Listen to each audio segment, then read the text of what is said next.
Hello YouTube. Today I'm going to talk about some good and some bad things about owning my 2015 Lincoln MKZ Hybrid. I've owned this since 2019, and when I got it, it only had about 70,000 kilometers on it, and it was a one-owner vehicle. Now fast forward to 2026, it has over 360,000 kilometers, which is about 220,000 miles. So today I'll share my experience with you guys. Hit that subscribe button and show your support to my channel. My channel has grown a lot, and it's all thanks to you guys for your continuous support. My goal is to get to 10,000 subscribers by the end of the year, so let's see if we can make it happen. Let's get straight into the video, shall we? Let's talk about the good stuff first and get that out of the way. Man, this car has been my most favorite car I've owned. There are so many better cars out there, but this MKZ is just special. I've owned a Genesis before this, and I'll take the Lincoln any day of the week, even though the Genesis is better on paper in almost every aspect. My Lincoln MKZ is still on its original transmission, engine, high voltage battery, and suspension components. The most major repair I've done throughout the years has been a CV axle and a valve cover gasket. Keep in mind, my MKZ has not been babied. It has been through a lot of snow, rough pavement, and tons of highway driving in extreme winters, so it's definitely not been babied or garage kept. That's it. Other than that, it's been regular oil changes, transmission fluid changes, and other common related problems to this vehicle, such as heated cooled seat control module burning out, which I got a fix for now, and I'll leave that video in the description below, so make sure to check that out if your heated and cooled seats do not work. I know many people complain that this is a front-wheel drive vehicle and not a rear-wheel drive, like a proper luxury sedan, and I honestly do not care. If I want a nice performance vehicle, I'll go get a proper V8 sedan with the rear-wheel drive setup. This MKZ is not for performance. It's for comfort and specifically fuel savings with this hybrid model here. The gas tank size is a 13.5 gallon fuel tank, which is just over 50 liters. So filling this MKZ up is very cheap and comparable to an economy car. And it gets economy car mileage as well, up to 45 miles per gallon, which is really impressive given the MKZ's size. I really enjoyed this gas saving aspect on my MKZ because it allowed me to drive further and travel more in the area I live in, because I knew I wouldn't break the bank doing so. Maintenance and service is very cheap on this vehicle because this is built on the Ford Fusion platform. The whole drivetrain is a carryover from the Ford Fusion, as well as a lot of the interior bits and pieces. I don't mind this at all because I know that parts are cheaper to replace and modifications are easier. However, most people complain that this is on the Ford Fusion platform, in which they argue that a luxury car should be on its own platform, not something that is shared with an economy class car such as the Ford Fusion. If you're one of those people who complain, just go buy something else. Just go buy a German vehicle instead. Don't get me wrong, I love German vehicles, but if you're putting some serious miles like I do, it's best to stay away from them, as getting up to 220,000 miles won't be too easy on the wallet.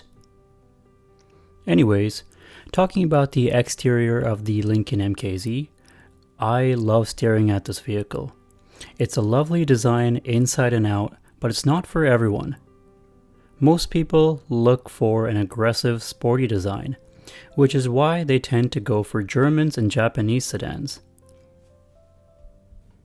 The MKZ and most other Lincoln vehicles go for a subtle, classy take on luxury. It's not in your face, it's more elegance than anything else. I still get people looking at this vehicle and complimenting it because you don't see this every day. It's not your typical BMW or Mercedes, which is a dime of a dozen these days. This MKZ is a beautiful car. I know the mustache grill up front is controversial, but it is what it is. It's one of those things you either really like or completely dislike. Interior-wise, it's very unique and advanced for its time with its buttonless infotainment system. The seats are comfortable for a modern-day vehicle, and there's plenty of room for 5 passengers in here. I've done many road trips with 5 adults in this vehicle and their gear, and everyone enjoyed the ride and comfort. So in that department, it's very spacious, it's comfortable, and it's luxurious as well. Now let's talk about the bad. Recently, as many of you know, I had a brake failure due to some rodents chewing some of the wires inside the engine bay. Obviously, not the car's fault, but hear me out on this one. Thankfully, everything was fixed properly and no one was hurt. But when I asked for help in the MKZ Facebook group, I've had only one person respond. This is very strange, as before I've had many people comment and help me out with random issues. So I'm thinking that people have lost interest in the MKZ and the community isn't as strong as it once was. The MKZ community peaked from 2018 to 2023 in my opinion.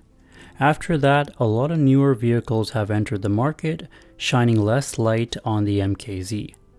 Many MKZ owners have moved on and have bought newer vehicles. So moving forward, I think that the support may be little with these cars online. And that's just kind of my theory. People like me are rare. We keep our vehicles for a long time, but many people trade in their vehicles every 3 to 5 years. So for me, long-term reliability and information is important, which is why I'm a bit disappointed that the Facebook pages are not as hot as they used to be. Anyways, let's talk about some actual bad things about this vehicle. Let's start off with the ground clearance and turning radius. These vehicles sit quite low from the factory, which means you'll end up scraping a lot of things. My driveway has a slight slope to it, and every time I come in and out, I scrape the front bumper. And my bumper has had a lot of damage from it, as you can see here. A little annoying, but that's just something to note. I really like the lowered look of this vehicle, but practically speaking, it is a bit difficult to live with. Especially if you live in the countryside like I do. Gravel roads, rocks, and all that will definitely touch the bumper. Last thing I want to talk about is the space, or lack of, especially in the trunk. Since the hybrid battery takes up most of the space back here, you're left with very little room. Knowing that, I looked for a roof box for this vehicle, and because this has a panoramic sunroof, nobody makes roof racks for this particular MKZ with the panel roof.